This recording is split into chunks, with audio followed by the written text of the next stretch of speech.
Nous voyons la réalité de la bataille et beaucoup de lois qui régissent cette bataille. Mais de quoi avons-nous besoin si notre raison d'être est de vaincre? Vous pouvez répondre de diverses manières. Mais ce que je vois comme besoin dominant, si ce n'est la chose prédominante, est celui qui est au moins suggéré dans la première partie du premier chapitre des Juges. Là, la question est posée. Qui de nous montera le premier contre les Cananéens pour les attaquer? L'Éternel répondit, Judas montera. Et Judas dit à Simon, son frère, monte avec moi dans le pays qui m'est échu par le sort, et nous combattrons les Cananéens. J'irai aussi avec toi dans celui qui t'est échu en partage. Et Simon alla vers lui. Judas monta, et l'Éternel livra entre leurs mains les Cananéens, les Phéréziens. Ils bâtirent 10 000 hommes à Bézek. Il y a ici un travail effectif, une réelle efficacité. Qu'y a-t-il eu derrière cela? Il y a eu la communion fraternelle, la coopération. Ici, vous trouvez l'esprit de fraternité se manifestant par une serviabilité mutuelle, un soutien mutuel dans le combat. L'ennemi a maintenu sa possession et a résisté au peuple de Dieu à cause d'un manque dans ce domaine. L'une des stratégies par lesquelles il est parvenu à ses fins était de maintenir le peuple de Dieu loin d'une franche coopération spirituelle dans la bataille, de les disperser, de les diviser, de les désintégrer, de les amener à agir de manière individuelle au lieu d'intervenir en tant qu'instrument corporatif et collectif pour Dieu, et de traiter les problèmes ensemble de façon puissante. Nous ne dirons jamais assez l'importance de cette chose.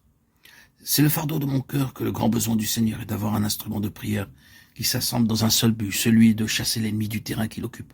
Non pas seulement dans le but de présenter des requêtes, ni simplement de répandre des paroles qui passent par des prières, car aussi bonnes et aussi justes qu'elles puissent être, de telles prières ne parviennent pas à saisir d'une main puissante la propre victoire du Seigneur et à amener cette victoire à opérer là où l'ennemi se trouve.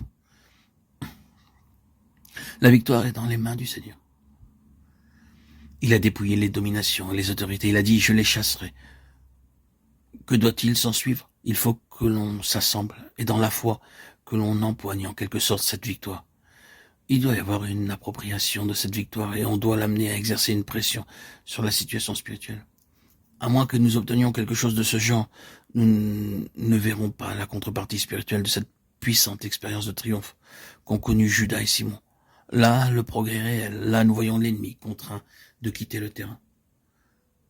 Que ne donnerais-je pour que le peuple de Dieu s'assemble pour travailler dans la prière, pour un travail effectif, venant dans un esprit en travail, avec une intelligence avisée, dans une pleine résolution de cœur et comme un seul homme, dans un esprit de communion fraternelle, parce que c'est le témoignage du Seigneur qui est en jeu, qui se trouve impliqué, qui est lié à cela.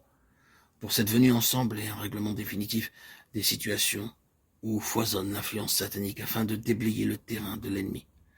C'est le besoin du Seigneur aujourd'hui. Je ressens que c'est le besoin prééminent du Seigneur.